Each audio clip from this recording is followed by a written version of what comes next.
Early in the morning of October 22nd, 1892, still several hours before daylight, Jose Chavez y Chavez led a man, bound and gagged, down a darkened Las Vegas street to a bridge. There, in the midst of a snowstorm, Chavez placed a crude noose around his victim's neck, fixed the other end to a stringer, and heaved. The body was found the next morning, still swaying and frozen stiff. Who was the real Jose Chavez? We're going to take a look at that today. We're going to examine the man's early life, his time as a constable, a regulator, and as a hired assassin. Was Chavez really Navajo? Was his real name Lou Diamond Phillips? I don't know what your vision told you, but mine told me we're headed for blood. My name's Josh, and you're listening to the Wild West Extravaganza.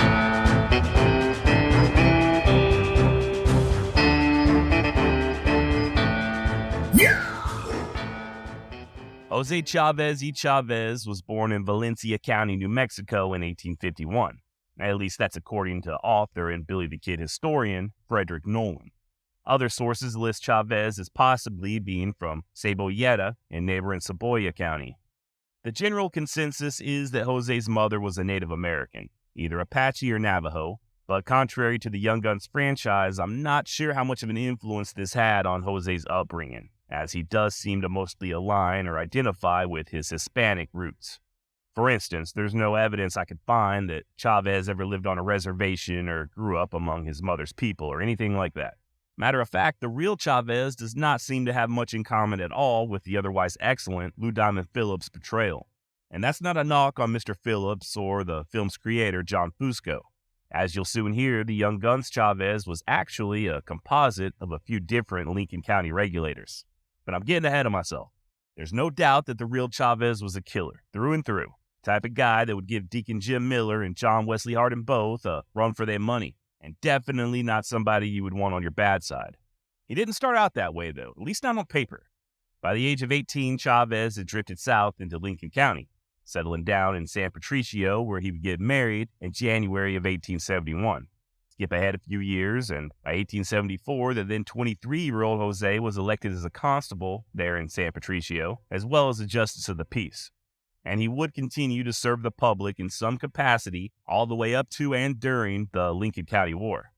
As a Tunstall McSween ally, Jose was a member of the Hispanic faction of the Regulators. He did fight in the Battle of Lincoln, during which time he was still a lawfully elected constable, and he was one of the holdouts in McSween's house there at the end. Chavez ran out of that burning building right alongside Billy Bonney as they made their getaway through a wall of gunfire.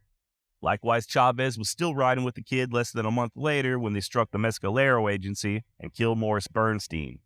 But as far as I can tell, he would call it quits around the same time as Doc Scurlock, Charlie Bowdry, and Coe cousins.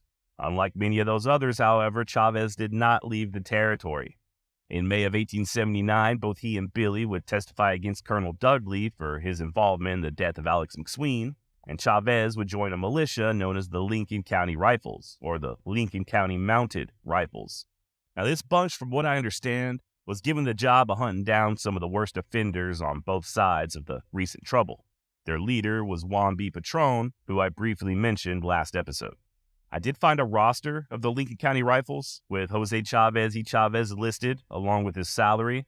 And other than Patron, who was the captain, it shows that Chavez and a handful of others were getting paid the bulk of the money, so I can only assume he was a very active member. So active, in fact, that there's stories of Chavez killing a man there in the Lincoln County Jail, a prisoner by the name of One-Eyed Joe Murphy. Not to be confused with No Eyes Tom Sullivan or Three Eyes Mick McDougal, or the very nasty yet relatively unknown, had both of his eyes, but one kind of looked off to the side while the others always had crusty eye boogers in them, Frank Flanagan. Now, I couldn't find out anything else about this One-Eyed Joe incident, but apparently in November of 1880, Chavez would once again run for the office of constable, only to be rejected at the polls. And rumor has it that this alleged murder was the reason. And this certainly would not be the last time that Chavez would kill while wearing a badge. Following the death of Billy the Kid, Chavez drifted on up to Las Vegas, where he may have had a bit of fun with one Robert Newton Ford, a.k.a. that dirty little coward that shot Mr. Howard. Story goes that Ford and Jose engaged in a shooting competition, with Chavez coming out on top. Not one to see an end to the festivities, Jose challenged Ford to another competition, only this one having much higher stakes. A proper duel that would see the two men shooting at each other as opposed to targets. Bob Ford declined and decided to leave town to avoid any further embarrassment, and to hopefully live another day. Is this story true? I got no idea. This is what smart people refer to as apocryphal, meaning that it's widely repeated yet has doubtful authenticity. Kind of like the story of Jesse James and Billy the Kid being friends. Bob Ford did indeed spend time in Las Vegas, New Mexico, though. He and another member of the James gang, Dick Little, talk about an unfortunate name, operated a saloon there in town, but for how long Ford was involved, I can't say. If you're ever in Las Vegas and you get a chance, visit the old Plaza Hotel, where at one point in time, Dick Little ran the billiards room and the bar. Now, this was in the mid to late 1880s, and as Chavez had done most of his adult life, he once again pinned on a badge, becoming a member of the police department in what was known as Old Town, the original Las Vegas that existed before the railroad. A lot of history there in Las Vegas. It was first laid out on the Santa Fe Trail and was a welcome reprieve for supply trains headed west. And when the railroad made it there in 1879, the town grew into one of the biggest trade centers between San Francisco and Independence, Missouri. This was the for real Wild West. In addition to Jose Chavez and Billy the Kid and Bob Ford, you also had guys like Doc Holliday and Dave Rudaball and Wyatt Earp all called the town home, even if just for a brief period. According to historian Ralph Emerson Twitchell, quote, "Without exception, there was no town which harbored a more disreputable gang of desperados and outlaws than did Las Vegas." End of quote. And when it comes to disreputable desperados, a man by the name of Vicente Silva certainly topped the list. Respected businessman by day and head of the mafia-like organization known as La Sociedad de Bandidos by night. Now, Silva, who, according to most sources, was born in 1845, became an outlaw at a very early age. The New Mexican headed to Wyoming and worked as a vaquero before running off with another man's wife, allegedly killing and beheading the jealous husband in the process. Through a stroke of good luck, Vicente stumbled upon ore in southern Colorado and ended up raking in quite a bit of dough with a small silver mine. That being the case, when he finally arrived in Las Vegas, Silva did so in style, as a man of means and capital. Vicente opened up a drinking establishment there in the plaza, dubbed the Imperial Saloon, and soon found his way into the good graces of the more genteel townsfolk. The Imperial quickly became one of the more popular places in town, packed plumb full of cowboys, cattle buyers, and sheep herders on most any given night. However, when the cattle and wool business began declining in 1887, so did Silva's steady income. Already accustomed to a somewhat extravagant lifestyle, Vicente simply returned to the bandit ways of his youth, just in a more organized fashion. His band of thieves and killers, using the saloon as a headquarters, terrorized New Mexico and southern Colorado for around 5 years without so much as anybody raising an eyebrow at Silva. Not only was he very generous and handed out donations to churches and charities, but the gangster even offered up his services to help put an end to the rampant crime. Dude just had everybody bamboozled. And Silva really did run a tight ship. This was no sloppy band of outlaws. Vicente held court, literally, there at the Imperial, as his men kept him abreast of their various endeavors. Hell, the gang even had an official treasurer and a general manager, sort of like your modern-day motorcycle clubs. But you know what they say, right? There ain't no damn honor among thieves. Using his ill-gotten profits, Vicente purchased a ranch about 30 miles north of Vegas that his gang would occasionally use as a temporary holding place for stolen livestock. Well, sure enough, one of his men, Patricio Mays, was tracked to Silva's ranch and caught red-handed, right there in the lots, with stolen horses. He was arrested and, fearing execution, began squealing like a canary. This was in October of 1892, and the authorities let Mays go, allowing him to continue mingling with Vicente and his men, hoping to build more of a case. You know how it'd be on them streets, though. Vicente got word and called a meeting at the Imperial. The entire gang was there, including our very own Jose Chavez y Chavez, and they held a trial, found Mays guilty of being a turncoat, and sentenced him to death. And yeah, the job was given to Chavez and 2 other crooked Las Vegas policemen. As described in this episode's intro, they led Patricio down the street and lynched him from a bridge over Galenas Creek. Vicente Silva, with the heat now on, fled town and hid out in the hills. The authorities placed $1,000 on his head, and his criminal empire made like Patsy Cline and fell to pieces. Silva's men began fighting among themselves, and more of the gang's secret dealings were made public, even after the murder of Patricio Mays. And right or wrong, Vicente began suspecting his own wife and her no-good brother as being the ones leaking information. So he began making plans to take them both out, and who better for the job than the stone-cold Chavez. Now, to Jose's credit, he did hesitate at personally killing a female with his own two hands, particularly one who had been so kind to him in the past, as some sources stated of Silva's wife. Thus, Vicente altered his plan, saying that he'd be the one to do his wife in if only Jose would help dispose of her body, which he agreed to for the measly sum of $10. In February of 1893, somebody shot and killed Vicente's brother-in-law. I don't think anybody knows who the hitter was. And true to his word, Silva took care of his wife himself, stabbing her dozens of times. Just like with the murder of Patricio Mays, Jose Chavez had two other policemen with him as they dug a grave for Mrs. Silva. One can only imagine what that conversation was like. After all, what kind of a man murders his own wife? And what the hell kind of a payment was $10 anyway? I imagine at very least they figured Vicente was a little too unstable to remain in charge. As such, when their soon-to-be former boss arrived with his wife's lifeless body, Chavez turned on him, robbing Silva of all he had before putting a bullet in the back of the man's head and sending him to the grave alongside his bride. Now, by this time, most of the other banditos had skinned out, or at least they tried to. There were over 20 arrests made in the course of just a few weeks, but Chavez was able to lamb chop it for about a year before Johnny Law caught up with him. He'd ultimately be tried and convicted in the murder of Patricio Mays and, in the summer of 1895, sentenced to death. Apparently, he had one hell of a lawyer who I presume, like me, has read quite a few John Grisham novels, as Jose's execution was commuted to just life in prison, which he began serving at the Santa Fe Penitentiary in November of 1897. Turns out Chavez would only do around 15 years, though.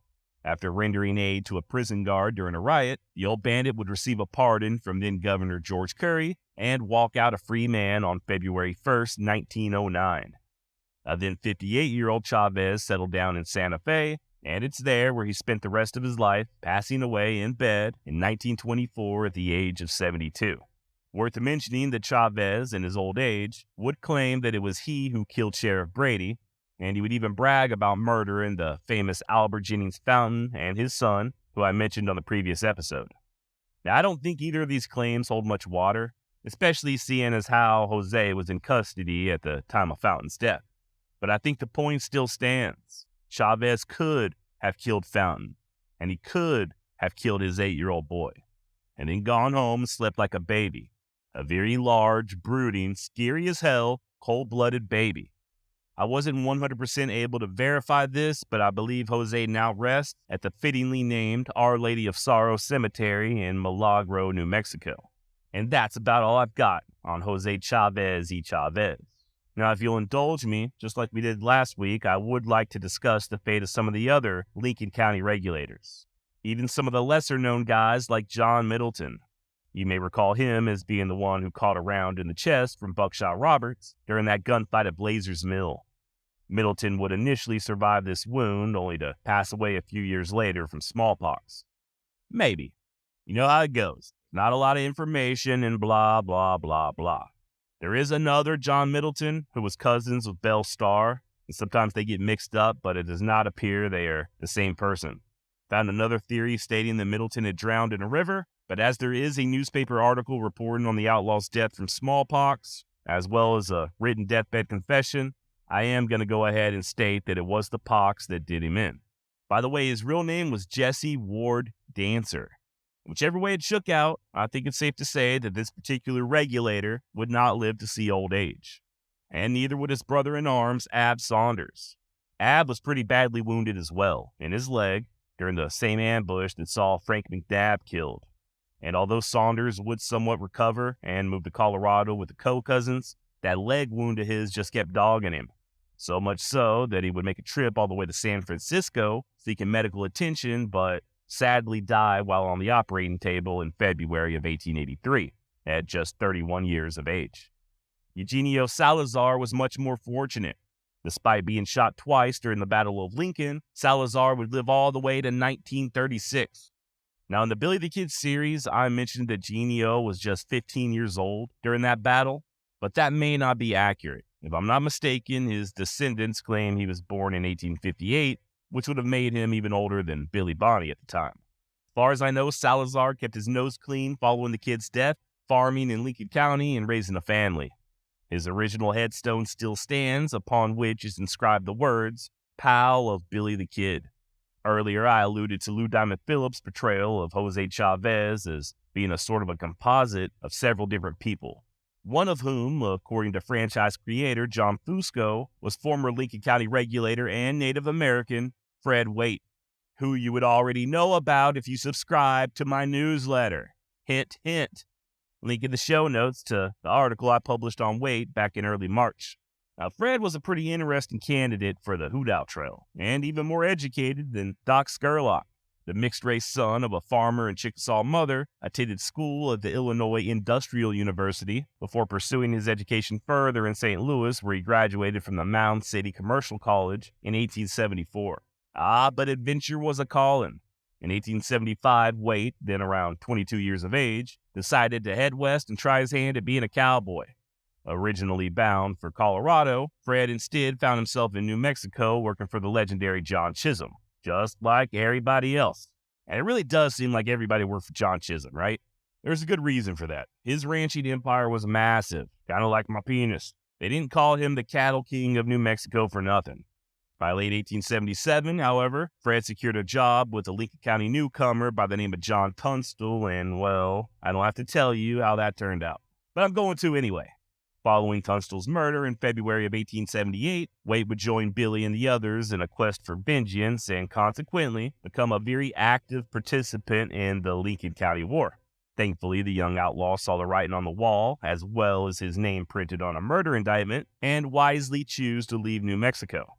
Waite moved back to Indian Territory and lived out the rest of his days in peace, raising a family and working as a rancher, federal lawman, and even an elected representative of the Chickasaw Nation. Hell, by the time of Fred's death in September of 1895, he was the Attorney General for the entire Chickasaw tribe. If only he could have convinced his pal Billy to join him.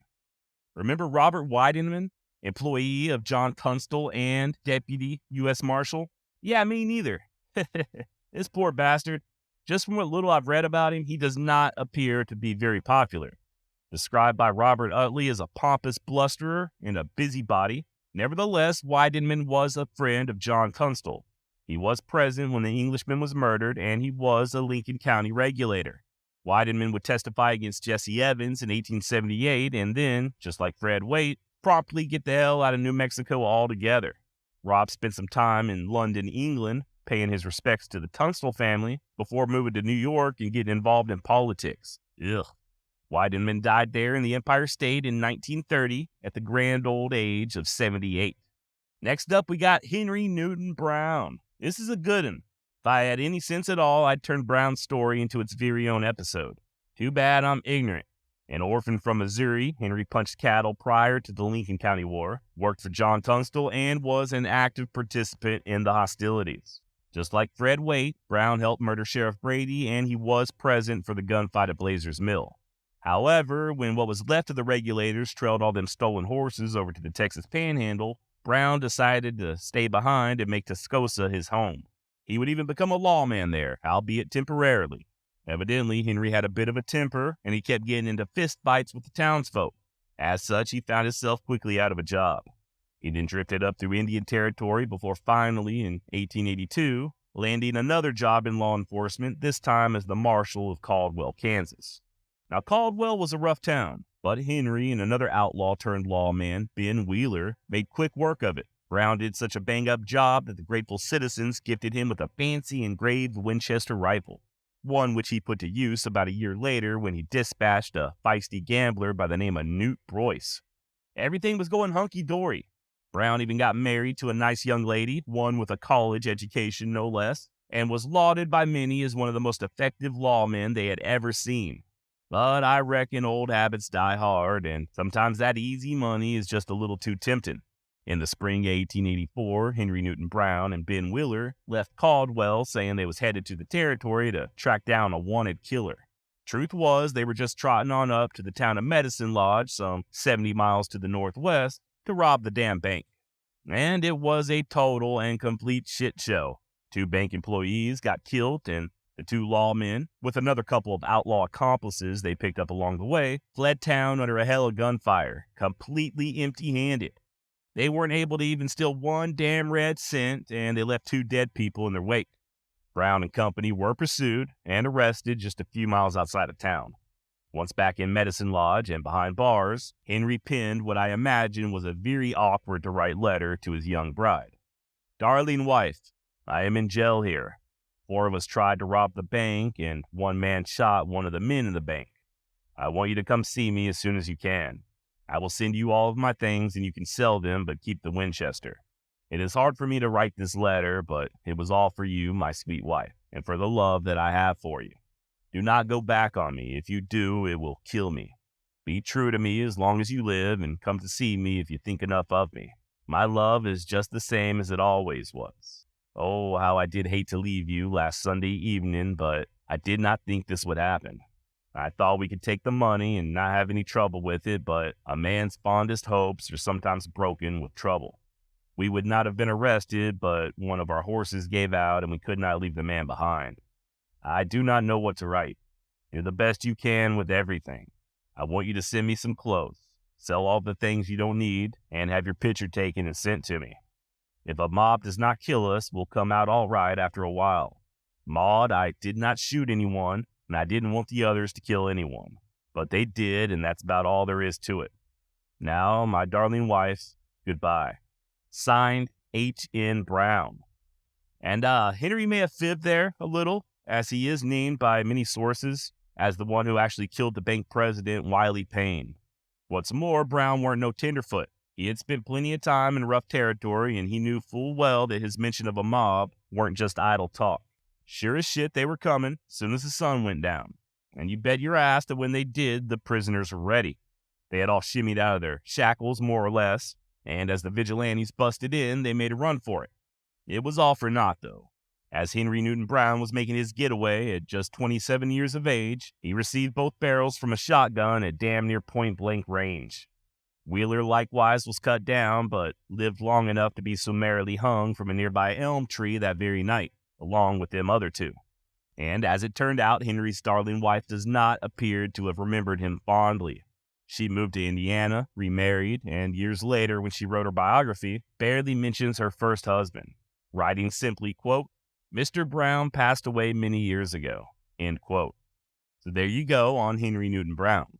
But I can hear you right now. Josh, what about Billy's other compadres, the ones that got arrested with him over at Stinking Springs? You mean Billy Wilson, Tom Pickett, and Dave Rudabaugh?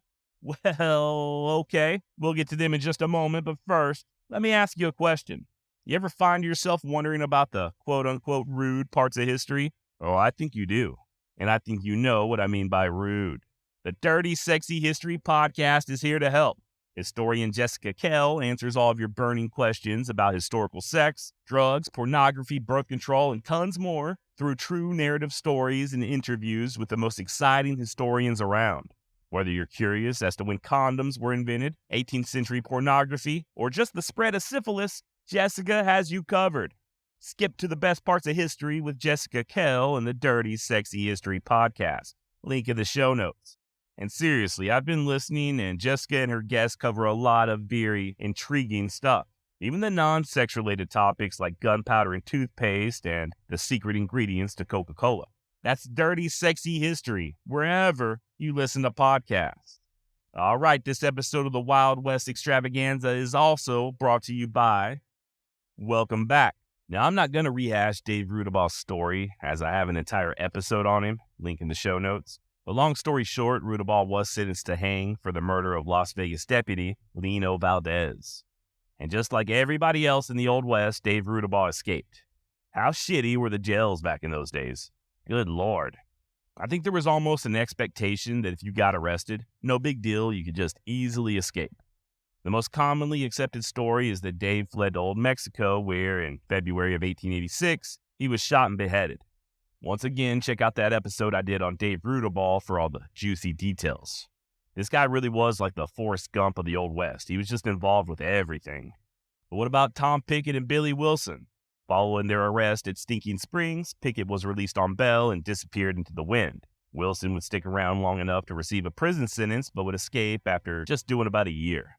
Or was it 7 years? Or did he escape before his sentence even began? As always, the truth is hard to come by, and in the case of Billy Wilson, I didn't really have time to dive headfirst into the man. No offense to Dave Rudaball, at least not as much as I would prefer to. I am hoping to revisit both him and Tom Pickett in the future, as what I did find out was more than enough to pique my curiosity. For instance, there's a possibility that both men returned to Lincoln County, New Mexico, where, in 1884, they allegedly participated in a quadruple murder. Story goes that the two outlaws, along with a couple of other reprobates by the name of Pony Williams and Yank Bill, were on a several-day drunk over in Seven Rivers when they noticed 9 Hispanic laborers approaching town on foot. The workers, all of them unarmed, had come to restock up on supplies. At least that was the plan before the intoxicated bandits stepped out of a cantina and opened up fire unprovoked, killing 4 of the men and sending the rest running for their lives. Wilson, Pickett, and them other 2 were all charged with murder, and a price was put on their head, $500 per man. Hell, even Pat Garrett was sent in to hunt the murderous dogs down. But as fate would have it, nobody would ever be held accountable. Now, when I first learned of this, my initial thought was, of course not. Think of everybody we've just discussed over the last couple of episodes, and how many of them on multiple occasions either eluded capture and conviction altogether, or if they did get locked up, they just simply escaped. As much as I despise mob justice, and I do despise it, I also understand it. Take Henry Newton Brown, for example. The citizens of Caldwell knew that if they did things by the book and brought the corrupt lawman to trial, he'd have a better than even chance at just walking. And if by some strange occurrence he was sentenced to jail or to away at a hangman's noose, he'd escape like everybody else. So the idea of Pickett and Wilson taking part in a heinous murder and never facing justice does not surprise me, especially considering that the victims were Hispanic. However, as I dug a little deeper, turns out that this incident may have not occurred at all. The crime, as previously described, was first reported in various newspapers across New Mexico in mid-January of 1884. A week or so later, however, retractions were printed stating that only 1 man was killed as opposed to 4, and not only were Tom Pickett and Billy Wilson innocent, but they weren't even in the damn territory. By the way, Wilson's real name was more than likely David Anderson. At least that's the name he was living under at the time of his death. The Ohio-born Wilson, or Anderson, who also went by the name Doc, or at other times Buffalo Billy, appears to have changed his name to Billy Wilson before traveling to New Mexico. And evidence does suggest that he began his criminal career earlier than that, up in Kansas with Dave Rudaball. Once Wilson escaped from jail following his arrest at Stinking Springs, it appears that he went back to using the name David Anderson and just kind of settled down. Got married, had some kids, even became good friends with his old nemesis, Pat Garrett. Indeed, it was Garrett who worked it out so that Wilson got himself a presidential pardon for his role in that counterfeiting operation back in the day. From there, Billy, or David, or whatever the hell his name was, went on to become the sheriff of Terrell County, Texas, as well as sometimes working as a customs inspector. And by all accounts, Sheriff David Anderson was both capable and highly respected. He still held the position of sheriff in the summer of 1918 when he got word of a disturbance at a train depot in nearby Sanderson. Seems that a damn drunk by the name of Ed Valentine had been running amok and scaring the respectable folks. Former outlaw Billy Wilson, now Sheriff Anderson, dutifully arrived to confront the menace, and it cost him his life. Valentine scurried into a nearby shed and shot Anderson in the chest. The lawman died within an hour, and Ed Valentine was quickly strung up by the tax-paying citizens of Sanderson. Tom Pickett would last a little longer, and just like Wilson, Tom pinned on a badge, working as a U.S. Deputy Marshal later in life. Unlike Billy, Tom was not a stranger to that particular weight on his chest, having worked on the other side of the fence as a lawman in Las Vegas before transitioning to a life of crime. And whereas Billy Wilson settled in Texas, the Texas-born Pickett chose Arizona as his new home. And I hate to be a broken record here, but there's not a lot of solid information available on Pickett. You know, something I brought up on the Dave Rudaball episode that I think applies to nearly everybody we're discussing today. If a man or a lady were looking for a topic to research and write a book on, you could do a hell of a lot worse. I truly believe the information is out there. It's not going to be easy to find. You'll have to travel around to different dusty locales, spend hours upon hours picking through old records and staring down into a microfilm reader, but I think it would be very interesting to see what turns up. A full-length book on Jose Chavez, for instance, would be a big hit, I think. And I also think the same is true for Wilson and Pickett. I don't have time to do it myself, though, or the money. However, if you would like to crowdfund me about $70,000 in US dollars, not only will I get started ASAP as possible, but I'll put your damn name in the introduction. That's Josh at wildwestextra.com. Now, it looks like Tom Pickett may have worked as a lawman for a very short period of time in the town of Golden, New Mexico, before heading west into Arizona and signing on with the Hash Knife Outfit, aka the Aztec Land and Cattle Company, which for at least a little while was the third largest cattle operation in North America. They also had the reputation, according to one author, of having the thievingest, fightingest bunch of cowboys in the United States. Seemingly to prove this point, Pickett took a bullet in the leg during a scrape in the mid-1880s, but eventually settled down and started tended bar, even got married. Unfortunately, Pickett's wife and child would die during birth, and he then got himself a job driving the stage between Hallbrook and Fort Apache. Tom may have also killed a sassy bandit named Cimarron around this time as well. Pickett returned to Texas in the early 1900s to visit his dying mother, and while he was there, he got arrested on cattle rustling charges stemming from way back in 1879. He pled guilty, paid his fine, I assume he buried his mama, and then headed back to Arizona where he went back to tending bar and sometimes working as a ranch hand. Between 1912 and 1914, Pickett served as a deputy U.S. Marshal, and I believe in the early 1920s, he was a deputy sheriff over in Winslow, Arizona. Presumably on the corner, but I can't prove that. Nor could I confirm that a girl, my lord, in a flatbed Ford ever slowed down to take a look at him. Tom would end up having his leg amputated, the one he got shot in back in the 1880s. And it was there in Winslow where the man would pass away from nephritis in the year of our Lord, 1934. FYI, I will post a photo of him and most of these other guys in my newsletter. wildwestjosh.substack.com, or just go on over to wildwestextra.com and hit that newsletter tab up top. Tom Pickett had a long life, and a tough life, but was it a redeemed life? Did guys like him and Billy Wilson make good by becoming members of law enforcement, or should they have paid for their crimes? What do you think? Hit me up at josh@wildwestextra.com.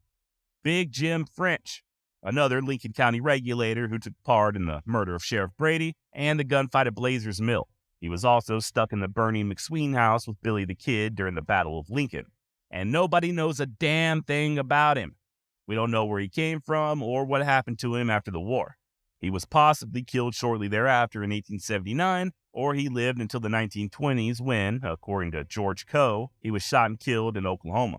Or maybe, as others believe, French pulled a Butch Cassidy and escaped down to South America. There's another guy that went by the name of Jim Kell French, who was also an outlaw, but they are two different people. As of this recording, I'm not aware of there being any proof one way or another of French's life after the Lincoln County War. Much like Jesse Evans, he simply faded away into history. Speaking of George Coe, both he and his cousin Frank would live very long lives. Following the Lincoln County War, the pair headed up to Colorado, but they would soon return to the land of enchantment. Frank would get married, and although he and his wife would have 6 children total, it does appear that he still had more than a little fight left in him. There are rumors that Frank lynched a man in 1880, and by 1898, the then 47-year-old Frank Coe definitely shot and killed a man who was trying to date his 16-year-old daughter. He was acquitted of all charges because you don't mess with a man's daughter, and Frank would pass away right there in Lincoln County in September of 1931, just a few weeks shy of his 80th birthday. As for his cousin George, he was indicted for the killing of Buckshot Roberts, but unlike Billy the Kid, he actually received amnesty from Governor Lew Wallace. Coe would marry a lady named Phoebe, and they had 8 children, sadly outliving all but 2 of them. Ugh. Man, between George Coe and Doc Scurlock, I can't even count how many kids they had that died prematurely. Can't tell you how glad I am that we have modern medicine and modern education. As much as we like to think about the good old days, we are truly living in the very best time right now. Okay, back to George Coe. He did live a relatively quiet life once he returned to New Mexico, published a book known as Frontier Fighter, and in November of 1941, at the age of 85, George Coe passed away. The last surviving regulator, so far as I can tell. 1941. Had George lived just a few weeks longer, he would have heard about the attack on Pearl Harbor. Think about that. Consider the history this man witnessed just in his lifetime. George was born in 1856, before the Civil War. He was punching cattle as a teenager in New Mexico in the early 1870s when getting killed by an Apache was a very real threat. He got involved in one of the most famous Old West feuds of all time. He rode with the most notorious outlaw of all time. He was around when the Titanic sank. He lived through World War I, the Great Depression, and had he just held on a little longer, would have witnessed the beginning of World War II. As it were, George Coe lived long enough to see both Roy Rogers and the actor Johnny Mac Brown portray his old pard, Billy the Kid, on the silver screen. And just to put a little more perspective on it, because you know just how much I love talking about how this shit really wasn't that long ago, Bob Dylan, who would later go on to act in the movie Pat Garrett and Billy the Kid, the guy who wrote the soundtrack for that movie, was already alive when George Coe passed away. So was Neil Diamond, Martha Stewart, Bernie Sanders, and Nick Nolte. Now, if I'm not mistaken, everybody I just listed is not only still alive, as of this recording, but still active as far as work-related projects go. And hell, one of them smoked weed with Snoop Dogg, Martha Stewart, and they were all sucking in air, hearts beating, at the same time as George Coe. That's how close we are to the Old West. And I think that's about all I've got on the various pals and associates of Billy the Kid. There will be a full-length episode coming out soon on Pat Garrett, just not next week. I think we need to give New Mexico a breather, at least for a moment. That being the case, next Wednesday, we'll be discussing somebody who I'm almost certain you've never heard of. I'm not going to give any hints, but I didn't even know about this guy until very recently. And it was also a listener-suggested topic, so please, keep those coming. I have been chided over not discussing Billy the Kid's body count in the recent series on Billy the Kid. Link in the show notes for that series. And honestly, when it comes to Billy's body count, bro, I don't know. You had Paulita Maxwell for sure. There were several other women there at Fort Sumner. Billy had girls everywhere, though. San Patricio, Las Vegas. I'm sure he had a few in Mesilla. It would be impossible for me to determine the dude's body count. I don't even know my own body. Oh, not that kind of body count. You meant how many people did he kill? Okay. Let's see. Well, Billy killed Wendy Cahill in Arizona. That was body number 1. He was present when McCloskey and Buck Morton and Frank Baker were killed. But did he pull the trigger? Nobody knows. But let's pretend he did. That would make 4. The kid took part in the murder of Sheriff Brady. Did any of his bullets find the sheriff? Once again, nobody knows, but let's assume they did. That makes 5. One of Brady's deputies was also killed, but I believe it has been proven that Frank McNabb dropped the hammer on that particular body. Billy was there for the gunfight at Blazers Mill, but it was Charlie Bowdry's bullet who did Buckshot Roberts in, so that doesn't count. I don't know that the kid killed anybody during the Battle of Lincoln, but he was present for the death of Morris Bernstein afterwards. Once again, we know that he did not pull that trigger. We're still at 5 bodies. He killed Joe Grant over at Fort Sumner. He possibly killed Jimmy Carlisle, although he denied doing so. Let's go ahead and give him Jimmy, though. That brings us to 7. And then, of course, you've got deputies Bob Ollinger and James Bell. As far as I know, that's it. So, 9 bodies. Could the number be higher? Sure. We just don't know about any other killings. Or at least I don't know about any others. If you do, you have a different number, josh@wildwestextra.com. I have gotten a few comments from people asking me what I think happened to Billy the Kid as far as how he really died. And once again, I have no idea. I do believe he was 100% killed by Pat Garrett and then buried over there at Fort Sumner. Did Billy really step into that dark room with a butcher knife in one hand and a pistol in the other? I don't know. Did Pat Garrett shoot him in the back or while Billy was unarmed? Was the kid even in Maxwell's room to begin with? I don't know. As far as I'm aware, there are no other credible stories stating otherwise. Just conjecture. Remember, there were a lot of people there at Fort Sumner. I think like 40 or 50 people saw Billy's body. I will say this. Billy the Kid was not immortal, nor was he some sort of tactical mastermind. We know for sure that Garrett easily lured Billy into a trap once before at Fort Sumner when Tom O'Folliard was killed. And he was nearly successful in pulling the same damn trick a second time shortly thereafter, only Charlie Bowdry talked him out of going into the fort. And then you've got Pat easily sneaking up on and surrounding the kid and company over there at Stinking Springs. To me, it is not far-fetched at all to think that Pat got the slip on Billy at Fort Sumner. I know a lot of people don't like to hear that. A lot of people say Billy was too smart, but the fact of the matter is, Billy had gotten captured quite a few times in the past. Now, just for fun, I got thinking about how Billy's life might have turned out had he not died that night in 1881. And I even asked the listeners over on YouTube. The top consensus seems to be folks believing that had the kid escaped death at the hands of Pat Garrett, that he'd have just settled down and lived a quiet life and lived happily ever after. But not everybody agrees. One commenter, Jake, stated, "At the end of the day, Billy killed around 10 people. He is not suddenly just going to hang up his guns and call it a day. It doesn't make sense. He is what he is, and that is someone who was rebellious, irritable, and up for a fight. I see articles and people sympathizing with him, but still, it doesn't make what he did right. I don't think he had to kill James Bell or James Carlisle. I am convinced if someone had come and picked a fight with him about any trivial thing, whatever it was, Billy would have resorted to his gun. We see it now in some people, and we see it then. Most thugs nowadays have been brought up in a similar fashion with their parents abandoning them as a kid. It happens all the time. They go and commit crimes in their teens or adulthood, and we don't feel sorry for them. They get castrated on social media. Why is Billy any different? He had a chance to leave New Mexico when all of his friends left. His demise was always going to catch up with him. He did too much wrong." Yeah, well, Jake, I think you've got a good point. As romantic as we like to make out the kid's life, he was a criminal, and a deadly criminal. Here's another unpopular opinion for you. I think that if Billy were around nowadays, he'd probably be stealing catalytic converters and dealing a little meth on the side. Plymouth Duster, a longtime listener to the podcast, thinks that Billy would have taken Paulita Maxwell with him to Mexico. He goes on to write, "But I still feel given his age and history, he probably would have had a hard time staying out of trouble. Probably would have went back to stealing horses and cattle. Might have ended up doing something like the Cochise County Cowboys, driving stolen cattle and horses from Mexico into Arizona, and then stealing cattle and horses in Arizona and taking them to Mexico to sell." Yeah, once again, good point, Plymouth. Then you got Danny chiming in. "Same as before, only later rather than sooner. Live by the sword, die by the sword. A simple life of living on a ranch, judging by his early years. He didn't have the patience for that kind of hard life. He wasn't independently wealthy. I don't see it. That's romanticism or wishful thinking. He was a little more clever than Rudaball. Being young and impetuous. Look at Danny with that $5 word, impetuous. Being young and impetuous, I really can't see him ending up any other way. Either being shot or hung for a horse thief.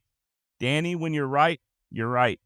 And finally, Alan commented that Billy would have, quote, "hosted a semi-successful podcast," end of quote, to which I say, good fucking luck. Now, there are indeed stories of Billy planning on getting married and then heading into Mexico. I believe this is even what George Coe claimed in his book Frontier Fighter. The problem was Billy just took his leaving a little too slow. Had he been successful, I personally think he would have gone into law enforcement. I mean, so many of them did, right? Billy had the nerve and he had the skill, and let's face it, physically at least, being a sheriff or a marshal is a whole hell of a lot easier than punching cattle. I also do think that he would have eventually reverted back to his old ways, kind of like Henry Newton Brown. Maybe I'm wrong, though. Maybe there's an alternative universe out there where Billy the Kid and Jesse James are both deputies working under the highly respected U.S. Marshal Geronimo, and they just ride from town to town on their unicorns, doling out justice and making love to willing maidens. I do have an update from last week's episode on Doc Scurlock. I mentioned Doc's membership to the Theosophical Society, and I read a bit of their mission statement from their website. I also spoke of how Thomas Edison and William Butler Yeats were also members. Well, turns out Hitler was a fan as well. Whoopsie. Obviously, the mention of that society on the Doc Scurlock episode was not an endorsement. I know zero about the group other than what I got from skimming a quick Google search result. So don't go sending nobody no money. Other than me. Hey. All right, till next time. Don't go robbing no banks. Don't name your kid Dick Little. Try not to catch the smallpox, and whatever you do, stay the hell away from Frank Coe's daughter. Adios.